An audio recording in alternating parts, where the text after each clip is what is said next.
He spent years believing that money was enough to protect him from pain and loneliness. Even surrounded by luxury, his life was marked by empty relationships and a silence that was hard to ignore. Until an unexpected encounter with a girl begins to break everything he built.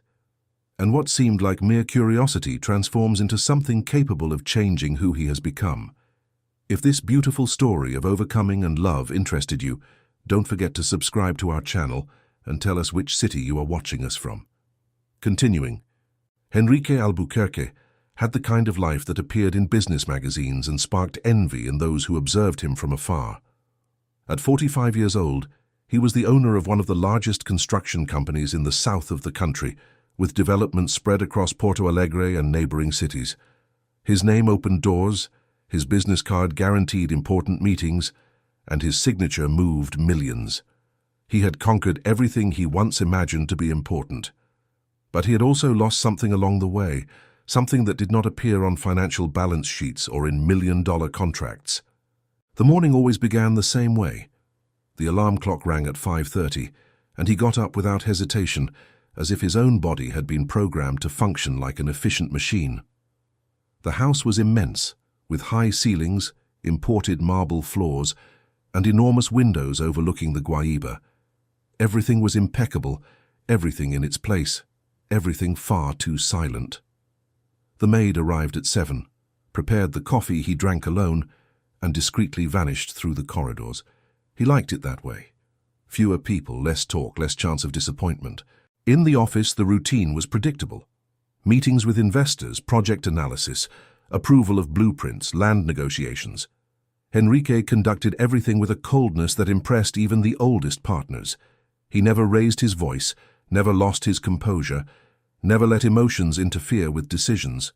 He was respected, admired, and secretly feared. People spoke of him as someone brilliant but distant, a successful man whom no one really knew.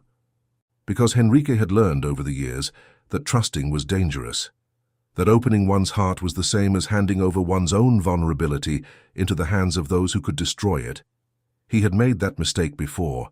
He had believed in promises, trusted in smiles, bet on beautiful words, and every time, without exception, he ended up alone, with the feeling of having been used, discarded, and forgotten as soon as he ceased to be convenient. So he decided it was better to feel nothing, better to keep his distance, control everything, and never let himself be touched. Money became his only certainty.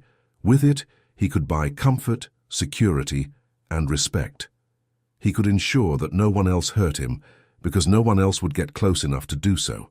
But the truth, which he avoided admitting even to himself, was that life had become an empty sequence of identical days. Waking up, working, returning home, sleeping. No laughter, no hugs, no one waiting for him. No one who really cared if he was well or not. Only the echo of his own footsteps in a house too large for one man alone. On that Thursday in June, Enrique left the office early. He had a cancelled meeting and on impulse decided to walk a bit before returning to the apartment. Porto Alegre was grey, with that damp cold typical of the gaucho winter. He walked along Rua da Praia, observing shop windows without really paying attention, lost in his own thoughts. It was then that he saw her. Sitting on the sidewalk near a newsstand was a girl. She must have been about 8 or 9 years old, thin with brown hair tied in a messy ponytail.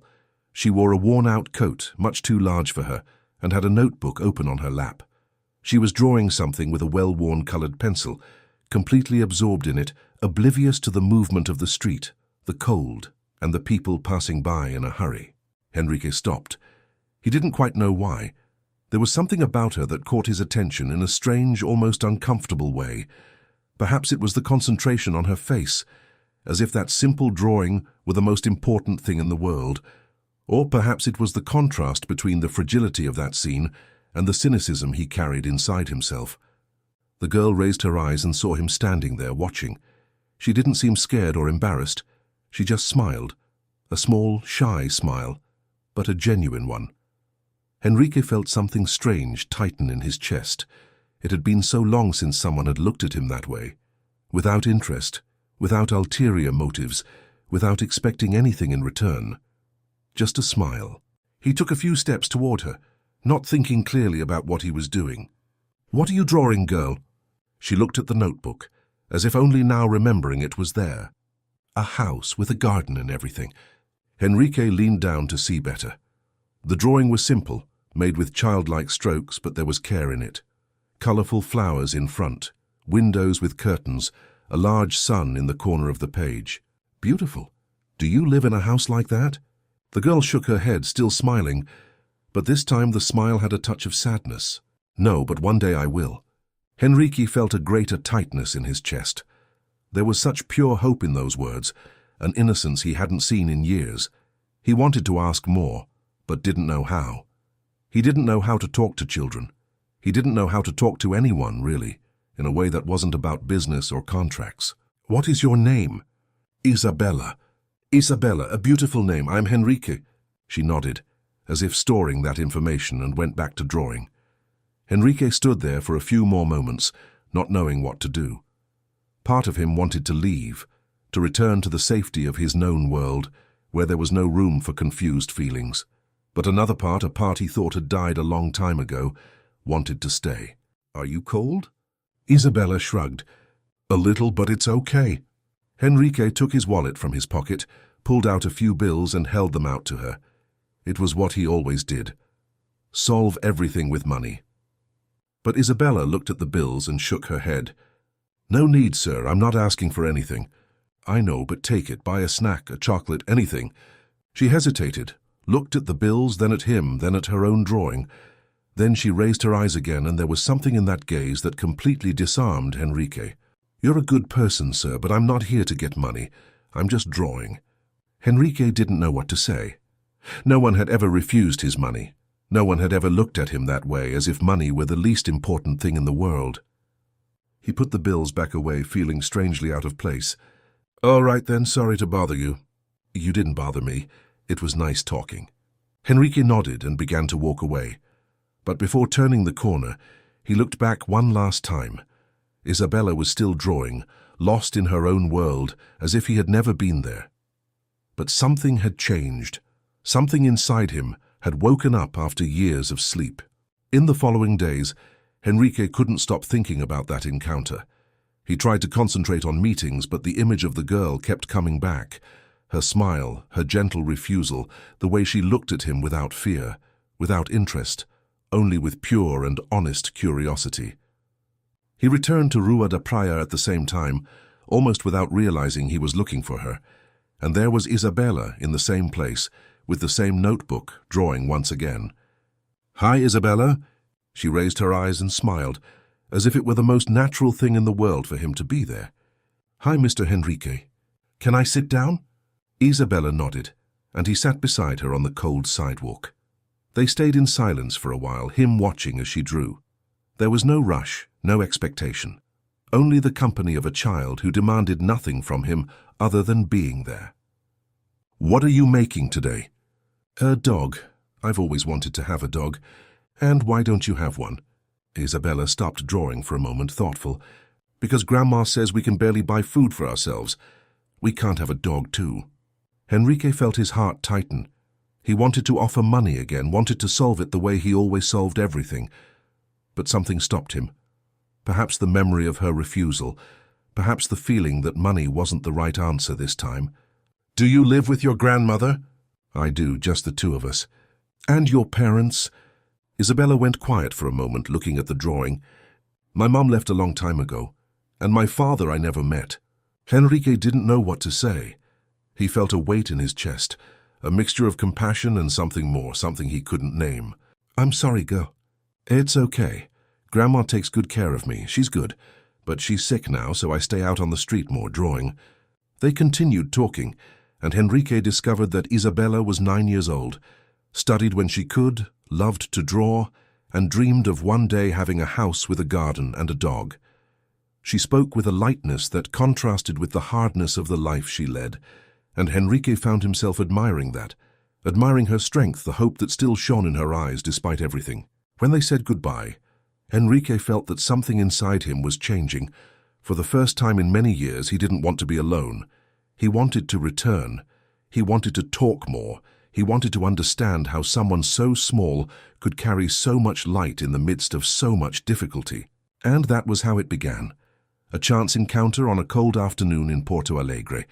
A rich and lonely man and a poor girl full of dreams. Two completely different worlds that, without knowing it yet, were about to be transformed forever. The following weeks brought a subtle but profound change to Henrique's routine. For the first time in years, he had a reason to leave the office early, a reason that didn't involve business, profits, or power, only the simple desire to find a girl sitting on the sidewalk, drawing her dreams in an old notebook. He didn't admit this to anyone, not even to himself in a clear way. He said he passed by there because it was on his way, that he stopped because he had a few free minutes, that he talked to Isabella because it cost nothing to be kind. But the truth was different. The truth was that for the first time in a long time, Henrique was waiting for something, and that something had no price. It could not be bought or negotiated. It was just the company of a child who looked at him as if he were just a man, not a bank account. Isabella was always there in the same place, with her notebook and her colored pencils. Sometimes she drew houses, other times animals, flowers, landscapes she probably had never seen in person, but imagined with an impressive wealth of detail. Henrique found himself admiring not just the drawings but her concentration, the way she bit her lower lip when deciding which color to use, the way she smiled when she finished something that made her satisfied. One day he brought a new box of colored pencils. It was nothing extravagant, just a common box bought at a stationery store near the office. But when he handed it to Isabella, he saw her eyes shine in a way that none of his million-dollar deals ever had. "For me, Mr. Henrique?" "For you, I thought you'd like it." Isabella opened the box carefully, as if she were holding something precious. She ran her fingers over the sharp tips of the pencils, observed each color, and then looked at him with a huge smile. "I've never had a new box. I always take the ones left over at school. Now you have one." She hugged the box against her chest, and Henrique felt something strange tighten in his heart. Something to do with kindness, with true generosity, with the joy of making someone happy without expecting anything in return. Something he had forgotten existed. Gradually, Henrique discovered more about Isabella's life. She lived with her grandmother, Donna Carmen, in a neighborhood far from the center, in a simple housing complex. Her mother, Marina, had left when Isabella was very small. Isabella didn't like to talk much about it, and Henrique respected her silence. He knew what it was like to carry pains that didn't fit into words. The grandmother worked as a cleaning lady, but in recent months she had been ill. Isabella didn't give many details, but Henrique understood the situation was difficult. The girl spent a good part of the day on the street, not because she wanted to, but because the grandmother needed to rest, and the apartment was too small for both of them to be inside all the time without getting in each other's way. "Can I meet your grandmother?" The question came out naturally one afternoon while they were talking about Isabella's school. She looked at him, surprised. "You want to meet Grandma?" "I do, if she lets me, of course." Isabella thought for a moment, then nodded. "I think she would like it. She doesn't get many visitors." The following Saturday, Henrique found himself climbing the stairs of an old building with peeling walls and a smell of dampness. Isabella went ahead, skipping up the steps with an energy that contrasted with the heavy environment. When they reached the third floor, she opened the door to a small apartment, furnished with the bare minimum. "Grandma, I brought a visitor." Donna Carmen appeared from the kitchen, drying her hands on a dish towel. She was a thin woman with grey hair tied in a bun, with deep wrinkles on her face that told stories of a difficult life. But her eyes were kind, just like Isabella's. "Good afternoon, Donna Carmen. I am Henrique. Isabella has told me a lot about you." She shook his hand firmly, despite her apparent fragility. "Good afternoon, young man. Come in, come in. Sorry for the mess." There was no mess. There was only the simplicity of those who had little but kept everything clean and organized. Henrique sat on the old sofa, and Isabella brought him a glass of juice, proud to be the hostess. Donna Carmen sat in the chair opposite him, and they talked. She said she had raised her granddaughter alone since Marina had left, that she worked as much as she could, but her body could no longer handle the same pace as before. She spoke with dignity, without self-pity, just reporting the facts like someone who accepts life the way it is. Henrique listened to her attentively, and something inside him was breaking apart bit by bit. Because there in that simple apartment, with that tired woman and that girl full of dreams, he saw something he had forgotten existed. He saw love. True love. Not the kind of conditioned affection he had known his whole life, but a love that resisted difficulty, that stood firm even when everything was lacking. "Do you need anything, Donna Carmen? Any help?" She smiled, a tired smile, but full of gratitude. "No, young man, we manage. We've always managed. But I thank you for the concern," Enrique insisted, but Donna Carmen was proud.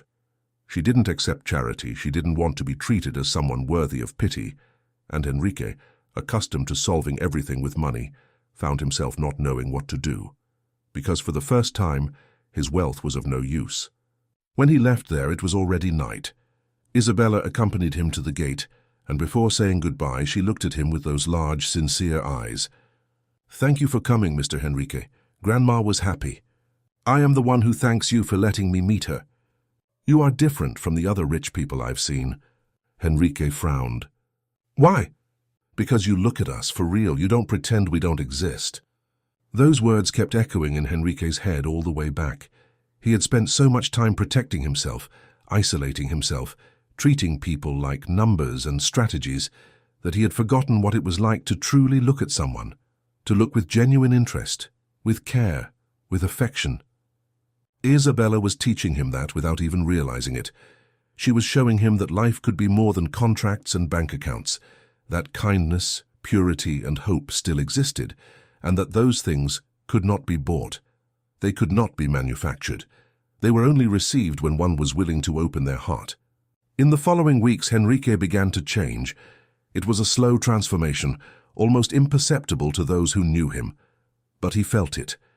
He felt it when he smiled upon seeing Isabella running toward him on the street. He felt it when he stopped to talk to the building's doorman, something he had never done before. He felt it when he set his phone aside to really pay attention to what people were saying. One afternoon, Isabella arrived excited, with a new drawing in her hands. "I made this for you." It was a drawing of him. Enrique recognized the suit, the tie, the hair combed back, but there was something different. In the drawing, he was smiling. A big, genuine smile that Isabella had imagined, but that he rarely showed in real life. "It's beautiful, girl, very beautiful. It's you being happy. One day you will smile like that for real." Enrique looked at the drawing, then at the girl, and felt a lump in his throat, because she believed in it. She believed he could be happy, that he could transform, that there was still time to change. And for the first time in many years, he also began to believe. But along with that hope came a fear. Fear of getting too attached, of allowing himself to feel again, of giving up the control he had over everything, because loving meant running the risk of losing. And Enrique had lost before. He had been abandoned, betrayed, and forgotten, and he had sworn to himself that he would never go through that again. But Isabella was different. She wanted nothing from him. She didn't ask, didn't charge, didn't expect. She was just there with her light and transformative presence, and Enrique found himself thinking that maybe, just maybe, it was worth risking again. It was worth feeling again, even knowing that it could hurt. One night, alone in the enormous apartment, Enrique looked at the drawing Isabella had made. He looked at the smiling man she had imagined and realized he wanted to be that person. He wanted to be someone capable of feeling true joy, not just professional satisfaction or empty pride. He wanted to be someone Isabella could admire, not for the money, not for the power, but for the kindness, for the humanity, for the things that really mattered. And it was at that moment that he made a decision. He was going to help Isabella and Donna Carmen. He was going to do whatever it took to improve their lives, because now they mattered to him. They truly mattered, and he was not going to let them continue suffering when he had plenty of resources to change that situation. But Enrique still didn't know that there were right and wrong ways to help. He didn't know that good intentions, when mixed with arrogance and a lack of sensitivity, could hurt more than help. He didn't know he was about to make a mistake that would change everything. A mistake that would cost him Isabella's trust, and perhaps the only real chance at redemption that life had given him. Enrique spent the entire weekend planning. Sitting in his home office, with papers scattered across the desk, he calculated values, made notes, and organized everything in the smallest detail. He was going to solve this once and for all.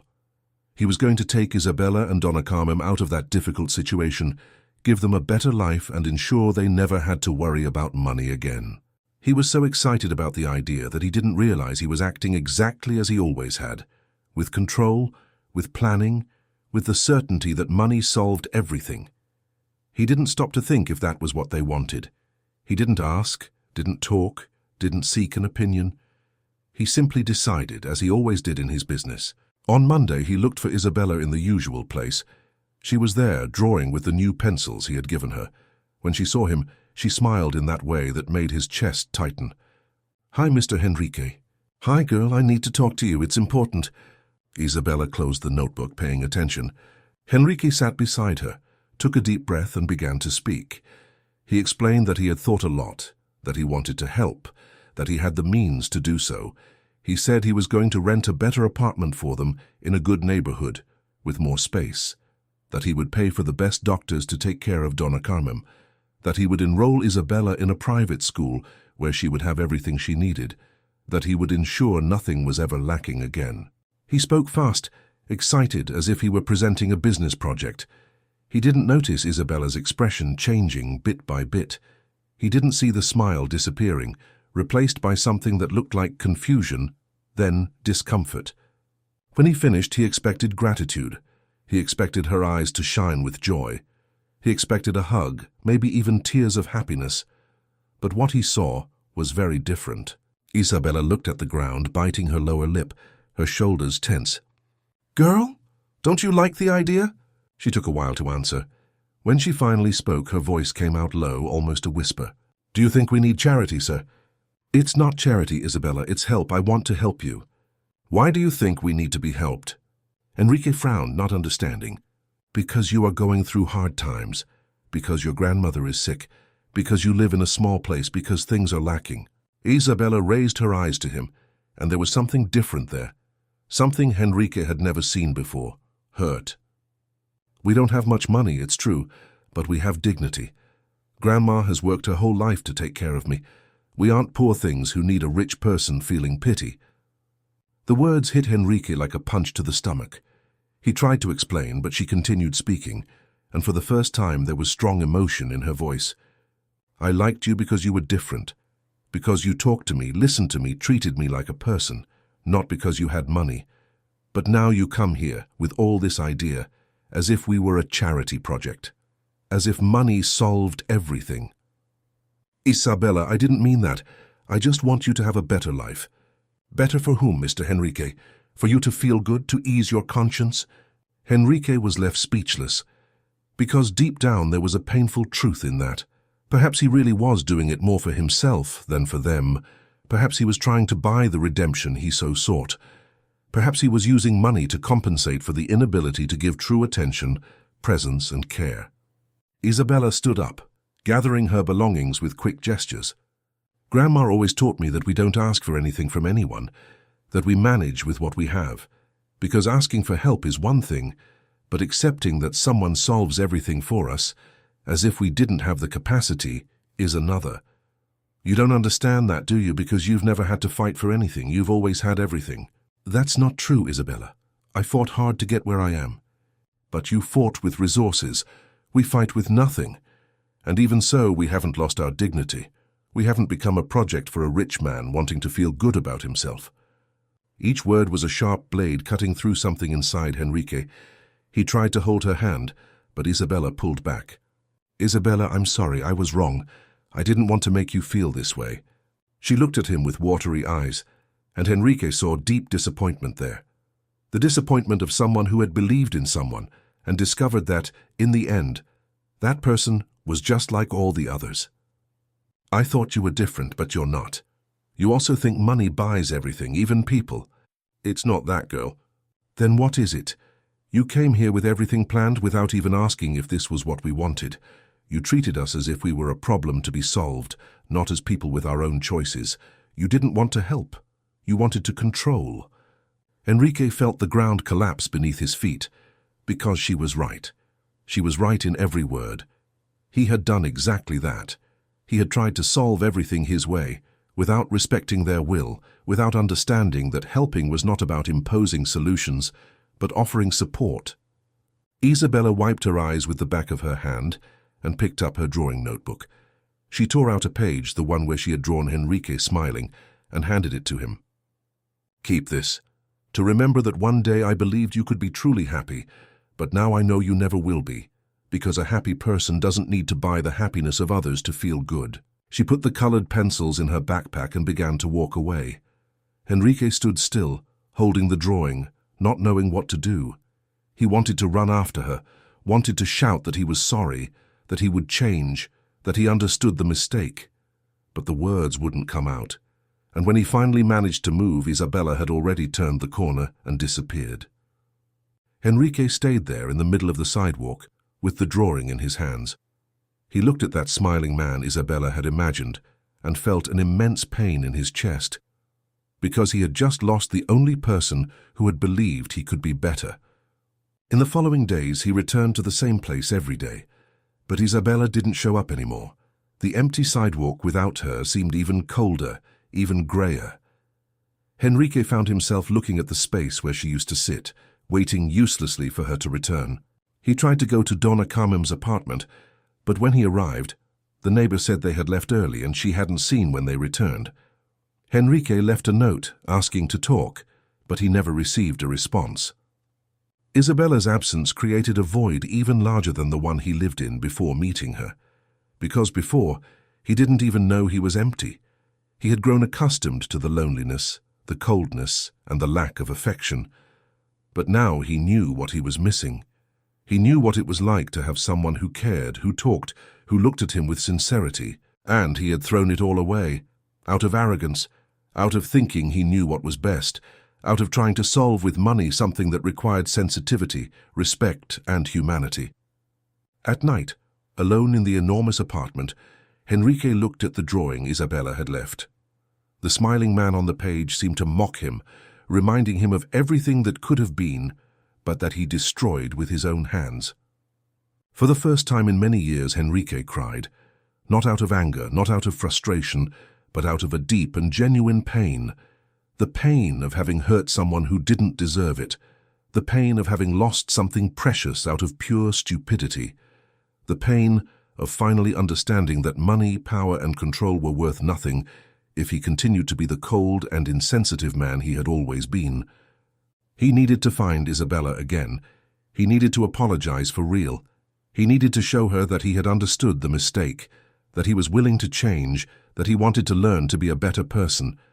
But before that, he needed to face something he had avoided his whole life.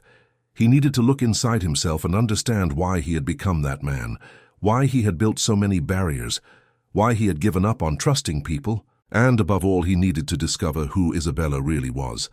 Because there was something about her, something he still hadn't completely understood, something that went beyond the sweet and dreaming girl he knew. There was a mystery there, a story that hadn't been told yet. And Henrique had the feeling that, when he discovered the truth, his life would never be the same again. Henrique couldn't give up.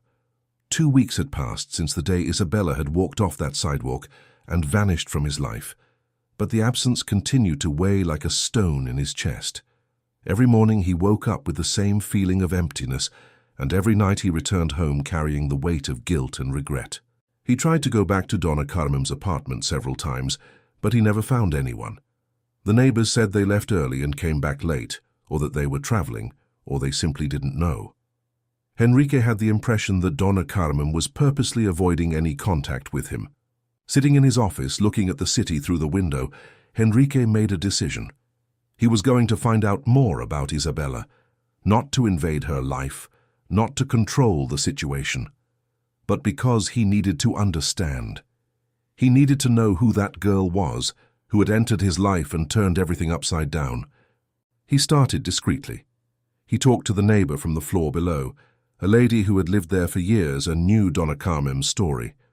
The woman, Donna Neuza, was watering plants when Henrique arrived. "You're that young man who has been visiting Carmen, right?" "I am. I'm looking for her and Isabella. Do you know where they are?" Donna Neuza sighed, resting the watering can on the ledge. "They went out to resolve some things. Carmen isn't doing well health-wise, you know how it is. But she's stubborn. She doesn't accept help from anyone. Enrique nodded, understanding that stubbornness perfectly. Have you known Isabella for a long time? Since she was born, young man, poor girl. Grew up without a mother, just with her grandmother. And her mother, do you know what happened? Donna Nusa looked around as if she were about to tell a secret. Marina, Isabella's mother. A beautiful girl, hard-working. But life wasn't easy for her.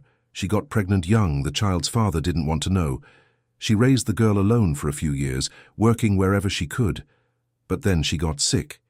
She passed away about 4 years ago, left the girl with her mother. Enrique felt his chest tighten. Isabella had lost her mother so young. That pain was stored inside her, disguised by smiles and colorful drawings. Do you remember Marina's last name? Azevedo, Marina Azevedo. The name echoed in Enrique's mind like distant thunder. Marina Azevedo. Why did that name seem familiar? He was sure he had never known anyone by that name. But something, deep in his memory, insisted on bothering him. He thanked Donna Nusa and left with his head buzzing with thoughts. Back at the office, he called his personal lawyer, Dr. Medeiros, a discreet man who always solved delicate matters without asking questions. I need you to look up some information about a person. Marina Azevedo, deceased about 4 years ago. Everything you can find. Dr. Medeiros didn't question him. 2 days later, he delivered a brown envelope with some documents. Isabella's birth certificate, Marina's death certificate, employment records. Enrique read everything carefully, trying to put the puzzle together. Marina had worked in several places, restaurants, stores, offices. Enrique glanced over the list of employers, looking for a connection. That was when he saw it. Albuquerque construction receptionist, from March 2009 to September 2010. The blood froze in Enrique's veins. Marina had worked for him, or rather she had worked at his company 15 years ago. Enrique tried to remember. At that time, the construction company was growing. He was focused on expanding the business. There were many employees. He didn't remember every face, every name, but something began to stir in his memory. A young receptionist, brown hair, a gentle smile. She always greeted everyone politely, had a soft voice. Enrique passed through the reception every day, but rarely paid attention to who was there. He was too busy building his empire. He picked up his phone and called Rosa, the human resources manager, who had been with the company since the beginning. Rosa, I need you to help me with something. Do you remember an employee named Marina Azevedo? She worked as a receptionist back in 2009. There was a pause on the other end. Marina, yes, I remember, a lovely girl. Why the question? I'm just checking some old records. Do you remember why she left? Rosa sighed. If I'm not mistaken, she resigned. I don't know the details, it was a long time ago, but I remember she was a good employee, never caused any trouble. Enrique thanked her and hung up. He sat looking at the documents spread on the table. Marina had worked at his company's reception. Isabella was 9 years old. If she was born in 2015, she was conceived in late 2014, early 2015. Marina was no longer working there at that time. But why did her name affect him so much? Why was there this feeling that something important was missing? Enrique ran his hand over his face, tired. He decided he needed air. He left the office and walked aimlessly through the streets of Porto Alegre. The sun was setting, painting the sky with tones of orange and pink. He passed by Rua da Praia, by the place where he used to find Isabella. The empty sidewalk seemed to mock him. He entered an old cafe, ordered an espresso and sat near the window. It was then that he saw on the wall of the cafe several old photos of Porto Alegre. Photos from decades past, showing how the city had changed over the years. One of the photos caught his attention. It was from a charity event, dated 2009. Enrique stood up and moved closer. In the photo, there were several people, many of them dressed formally. And there, in the corner, was he. Younger, less tired, with a smile that didn't reach his eyes. Beside him was a young woman. She was holding a tray with glasses, clearly working at the event. Brown hair, a shy smile. Enrique moved even closer to the photo, his heart racing. It was Marina. He remembered now. That charity event the company had sponsored. Several employees had been invited to help. Marina was there, serving people. And Henrique, in a moment of distraction between business talks, had exchanged a few words with her. She had made a comment about the speech he had given, something about hope and opportunities. Henrique had laughed, had said something cynical about the business world, and she had smiled in that gentle way, as if she understood something he couldn't see. It had been just that, a brief, insignificant conversation, or at least that's what he thought at the time. Henrique returned to the table, his heart racing. Was there more? Had he forgotten something important? He tried to force his memory, tried to remember other moments, but there was a void there, as if part of the story had been erased by time and negligence. He paid the bill and left the cafe, walking through the increasingly dark streets. He needed to find answers. He needed to understand the real connection between him and Marina, between him and Isabella. Because now there was a suspicion growing inside him, a terrible and painful suspicion. What if Isabella wasn't just a random girl he had found on the street? What if there was a greater reason for that encounter? What if the universe was placing before him the chance to fix a mistake he didn't even know he had made? When he arrived home, it was already night. Henrique went straight to the office and picked up the drawing Isabella had left. He looked at that smiling man, and for the first time, he noticed something he hadn't seen before. In the corner of the page, written in a small and careful hand, was a message. To the man that Mommy used to say was different from the others. Henrique read and reread those words, feeling the ground collapse beneath his feet. Marina had spoken of him to Isabella. Marina remembered him. But what exactly had she said? And why did she think he was different? The questions swirled in Henrique's head non-stop. He needed answers. He needed to find Isabella again. He needed to understand what had really happened in the past. And above all, he needed to face the possibility that maybe, just maybe, that girl who had entered his life wasn't just a stranger. Maybe there were deeper bonds connecting them. Bonds he had ignored, forgotten, or never knew existed. The next morning, Henrique was back at Donna Carmen's building. This time he wasn't going to give up. He knocked on the door several times, waited, knocked again. Finally, he heard footsteps on the other side. The door opened and Donna Carmen appeared. She was thinner, more tired, but her eyes remained firm. "Mr. Henrique, what do you want?"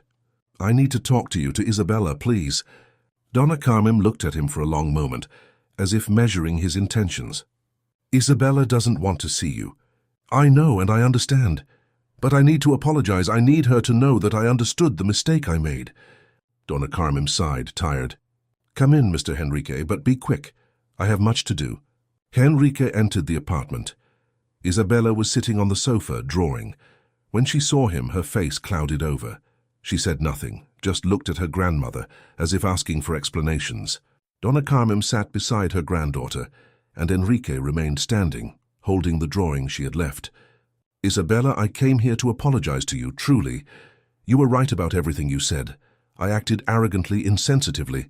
I tried to solve everything with money because it's the only way I know. But I've learned in the last few days that this is wrong. That helping for real is about respecting people's dignity, not about imposing solutions." Isabella remained in silence, but he realized she was listening. "And there's something else. I discovered that your mother worked for me many years ago, and I found this message on your drawing. What did she say about me?" Isabella looked at her grandmother, who nodded, giving her permission to speak. "Mommy said you were a good man who had forgotten how to be happy, that you had the potential to be different, but you chose the wrong path." Henrique felt the words pierce his chest. And why did she think that? It was then that Donna Carmen spoke, her voice firm but laden with contained emotion. "Because my daughter loved you, Mr. Henrique, and you never knew." Donna Carmen's words hung in the air like an irreversible sentence. Henrique looked at her, then at Isabella, trying to process what he had just heard. His mind spun, searching for memories, trying to fit the pieces of a puzzle he didn't even know existed. "What do you mean she loved me? I barely knew Marina." Donna Carmen sighed deeply, as if she were about to open an old wound that had never completely healed. "Sit down, Mr. Henrique. This conversation is going to be long." He sat in the chair across from the sofa, his heart beating fast.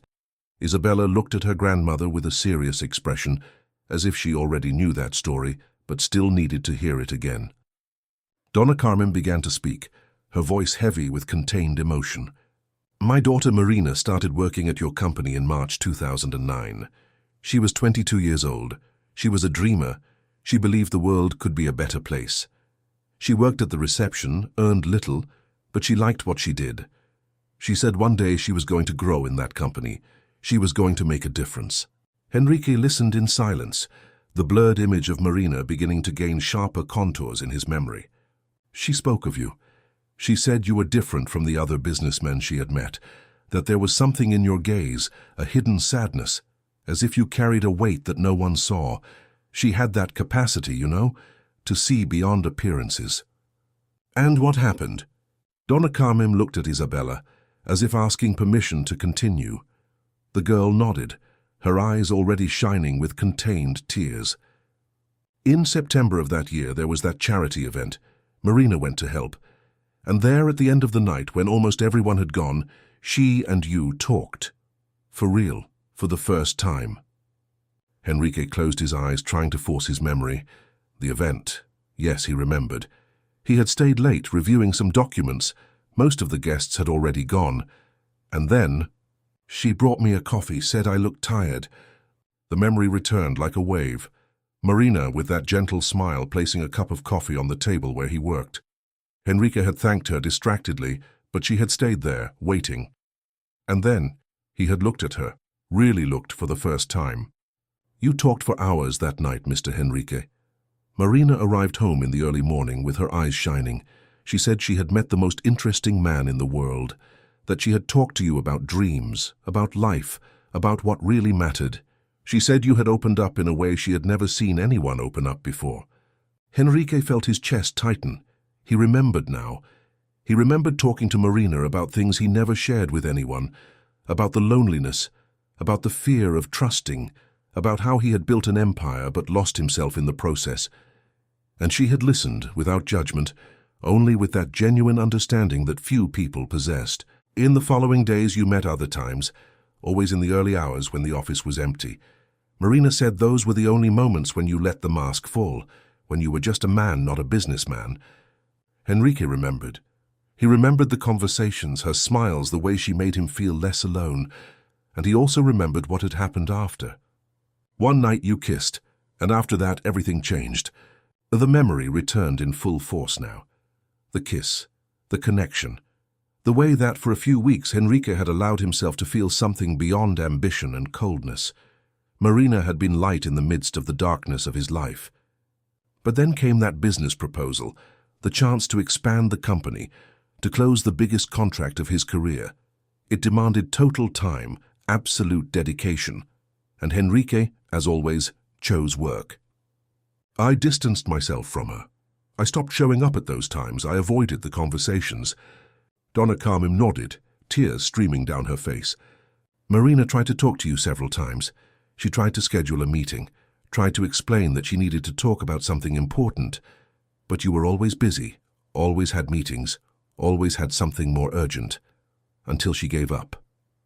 And what was so important? Donna Carmen looked at Isabella, and Henrique followed her gaze. The girl was crying silently, hugging her own knees. She was pregnant, Mr. Henrique, 3 months along, and she wanted to tell you. The world stopped. Henrique felt as if all the air had been sucked out of the room. He looked at Isabella, at her brown eyes, at the shape of her face, at the way she bit her lip when she was concentrated.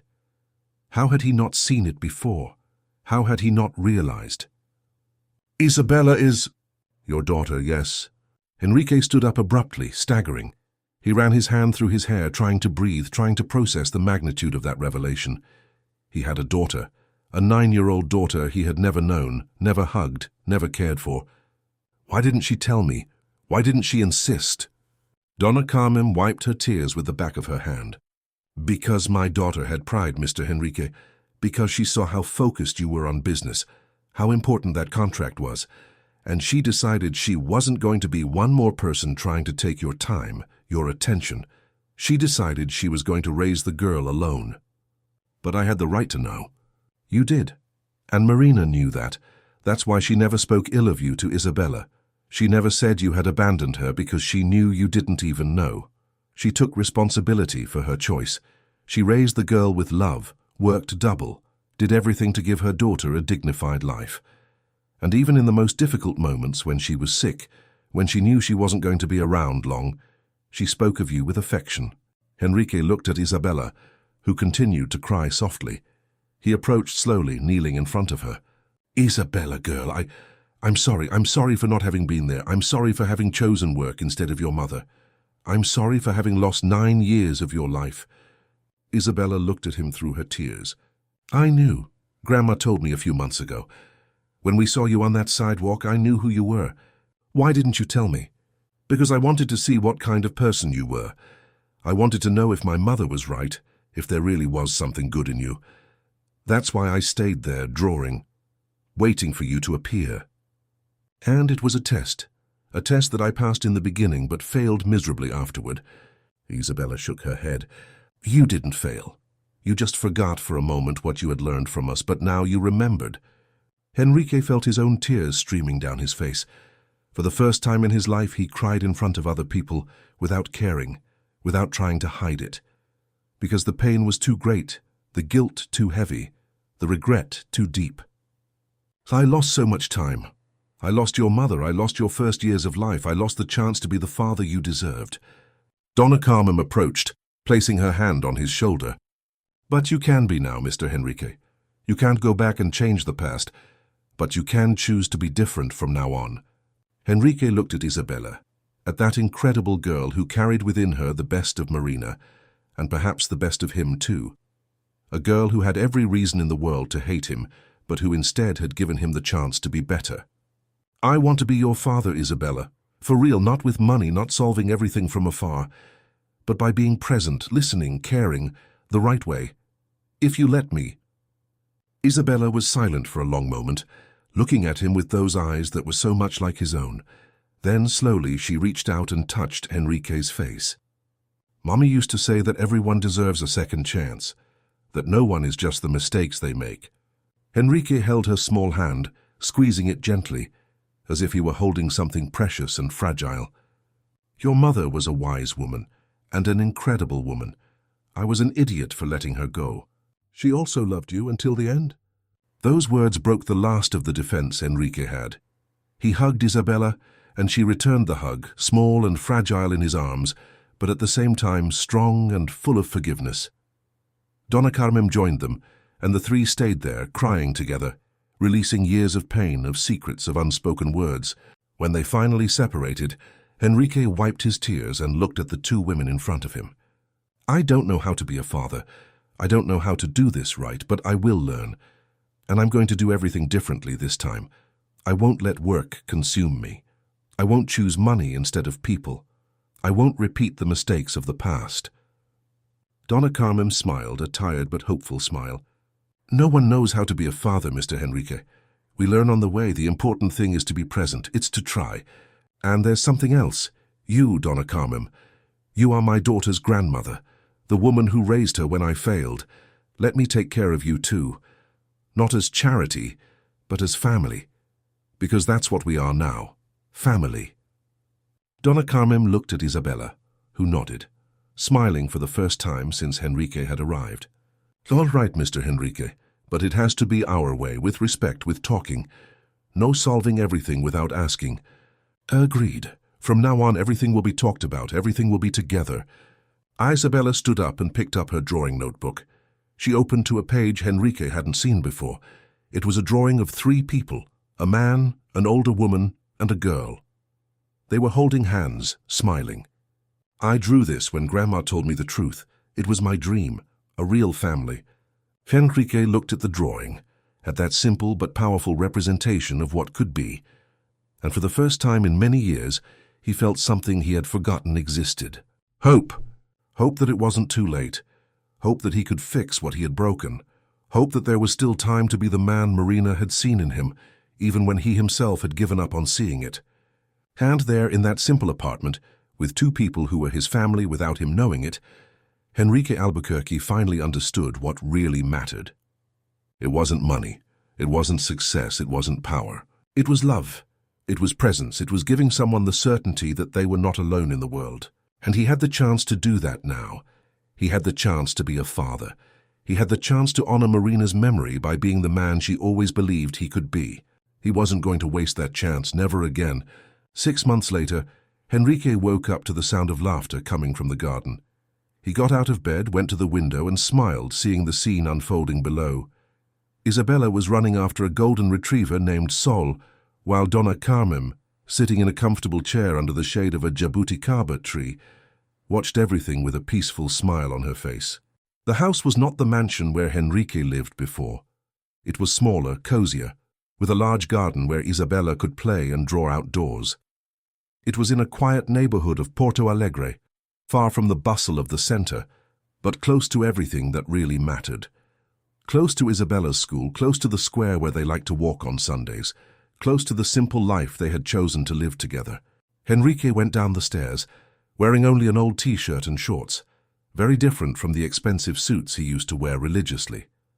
He passed through the kitchen, where there were still remains of the breakfast they had eaten together, and went out to the garden. "Good morning, family."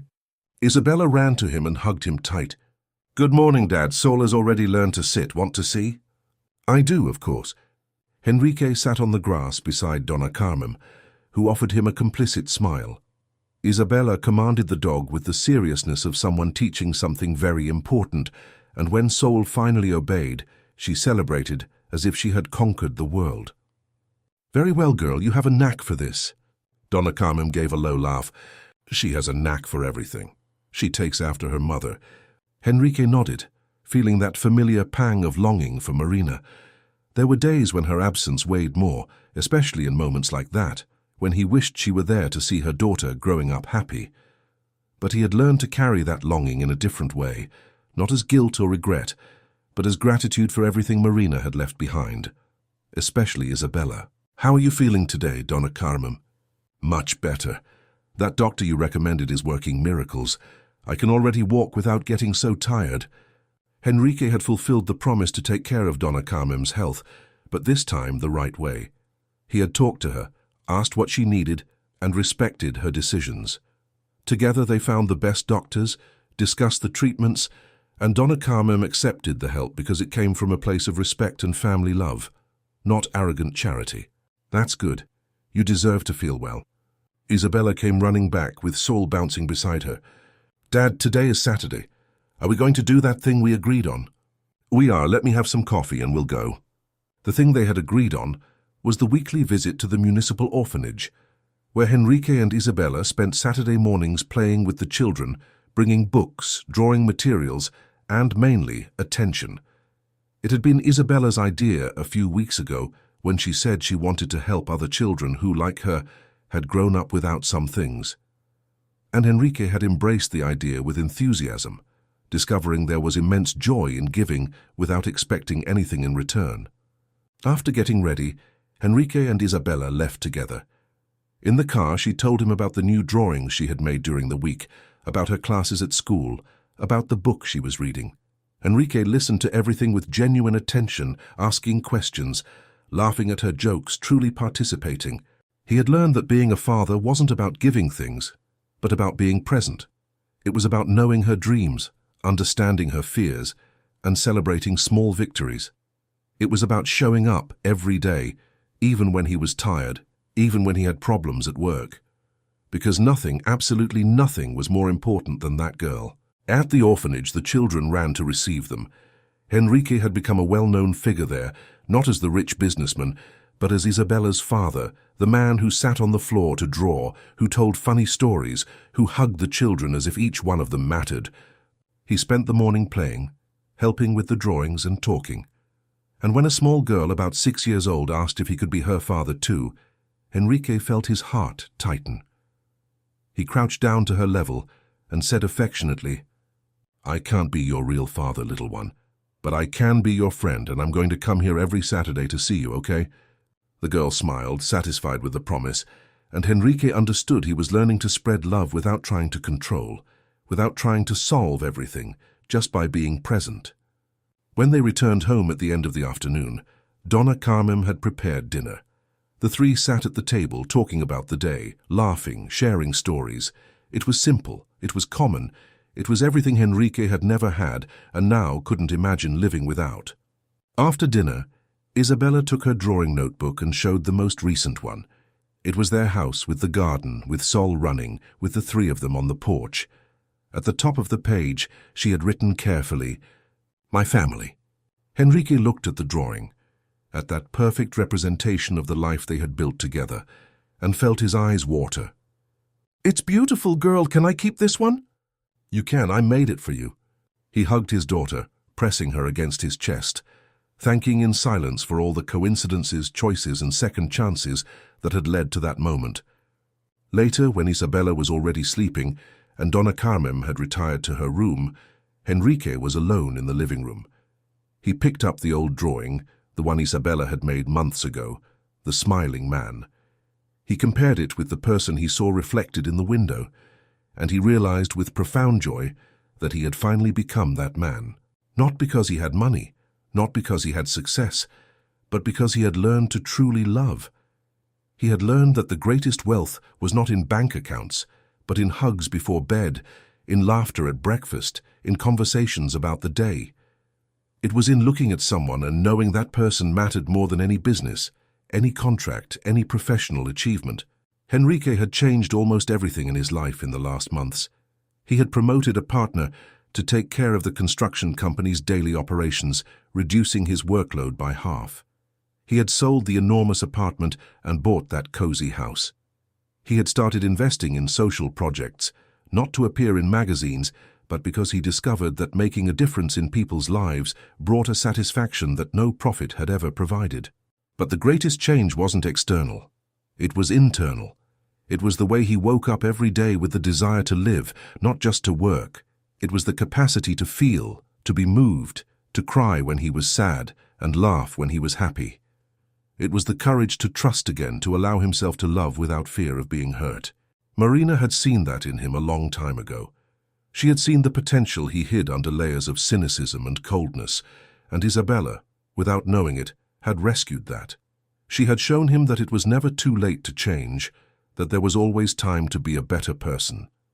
The following Sunday, Henrique woke up with Isabella jumping on his bed. Dad, wake up. Today is a special day." He opened his eyes, smiling. "Special day? Why?" Isabella showed the calendar. "It's been 6 months since we've been living together. Grandma said it's like an anniversary." Henrique sat up in bed and pulled his daughter into a hug. "You're right.